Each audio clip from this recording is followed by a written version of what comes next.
Alexa Bliss and Charlotte Flair continue to hint at things that has fans excited. We'll also check out what's going on with Tiffany Stratton, The Fiend, and more.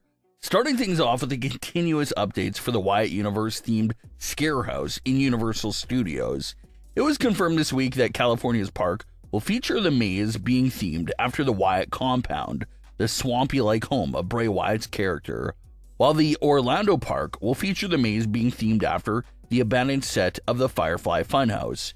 So 2 Wyatt Universe locations you'll be walking through while getting jump scared by the Wyatt Sicks members the whole entire time. Universal Studios hasn't revealed the full details of the houses, but it looks like it's safe to assume that some of the scare actors will be portraying the core 5 members of the Wyatt Sicks, along with other characters inside as well. It's not confirmed, but maybe they can even have a scare actor portraying the Firefly Funhouse version of Alexa Bliss. That could be another huge character to see inside the house. His face may not be the official graphic for the horror of the Wyatt Sicks, but fans have noticed that the Fiend Bray Wyatt can be seen on some character merchandise items for Halloween Horror Nights, which is a nice little indication that WWE did give Universal Studios the rights to the Fiend character for the event. Although the Fiend is not fully confirmed to physically appear in the Scare House, Universal Studios did recently release a teaser for the house that certainly does make it seem like an appearance from the Fiend inside the 2 houses is very much a possibility. Universal Studios had this to say when teasing the horror of the Wyatt Sicks. Quote, "Guests will be stalked by the eerie presence of the Fiend, Bray's sadistic alter ego, who looms within the shadows and beckons them to let him in." End quote. So not only do you get the Wyatt Sicks, but the Fiend now has a confirmed role for the event as well.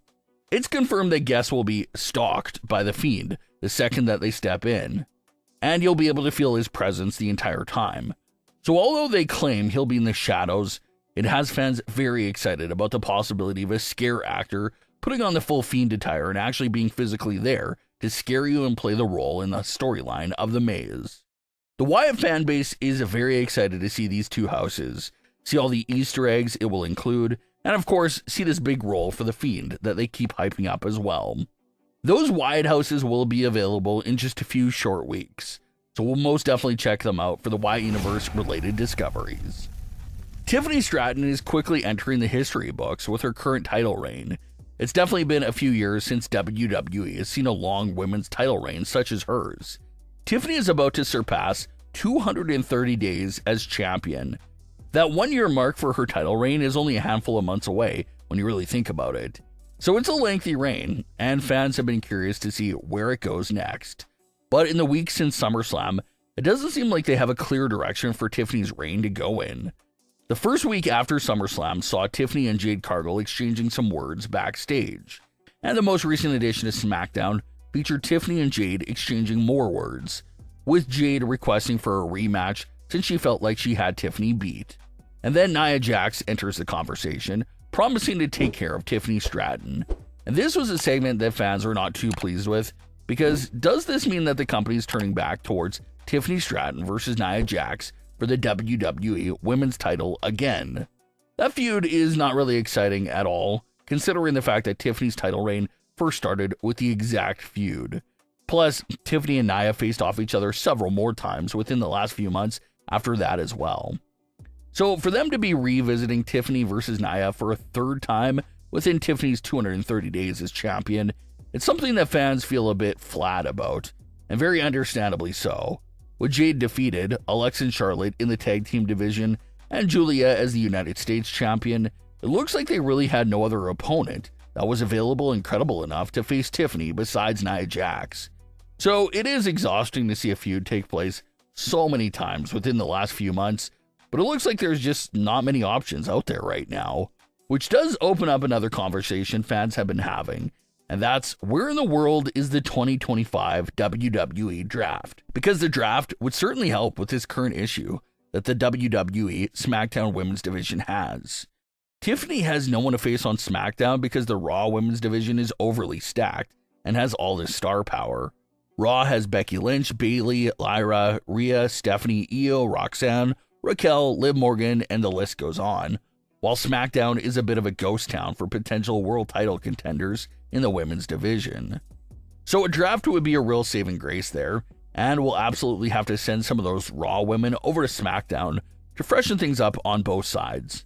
So that's where it looks like we're at right now within the WWE calendar year. The last draft was in spring 2024, so matchups aren't as fresh right now and could be using a big refresher. The only thing we've seen so far is a handful of little trades happening, such as LA Knight quietly coming to Raw and Sami Zayn going to SmackDown. WWE has made no announcements in terms of the 2025 WWE draft taking place, but reports back in June did claim that draft was being set for sometime in September. No one knows how true it is, but hopefully it is true, because them reverting back to Tiffany versus Nia tells you everything you need to know about that draft right now that is desperately needed. So hopefully that WWE draft isn't that far away after all. Alexa Bliss and Charlotte Flair have been giving up some clues and hints about what to expect from their current story with each other. In recent interviews, Alexa and Charlotte have shared very similar views on their pairing. They both claim that it was random, they both didn't really see it coming, but that it worked, and they're riding it out right now. Something that also seemed apparent by their comments is the fact that there is no long-term plan or direction in place. They're just winging it week to week, seeing what works, seeing what doesn't work. So as of this moment, there's no set direction for Alexa and Charlotte. They're just going to play it by ear and find out the path along the way. When this pairing was first coming together, a lot of fans anticipated a quick breakup and betrayal for the two. But that hasn't been the case and doesn't look like it'll be the case at all. The tag team is on fire. They have a great dynamic going on. Every crowd loves them, so that's definitely buying them lots of time of staying together. But there are a lot of paths for them to go in.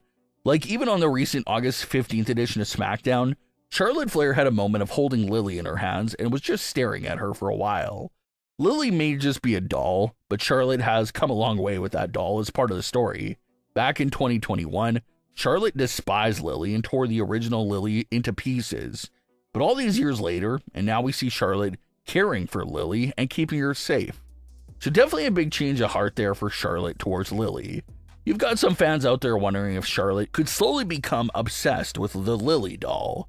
Alexa Bliss has been waiting several years for someone to bring Lily to life and be the live-action version of Lily. Could that person be Charlotte Flair after all? Maybe Alexa Bliss has mastered the ability to not lose herself and slip into madness again.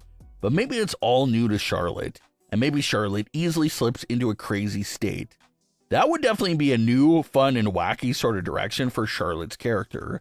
Something else we've been discussing from the start is the inclusion of the Wyatt Sicks.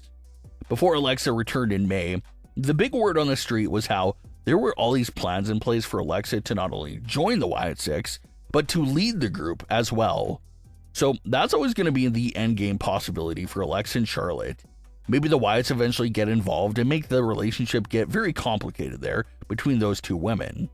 But what are your thoughts on today's stories? Leave your comments below. Don't forget to subscribe with all notifications on, and leave a like if you enjoyed. Thanks for watching, guys.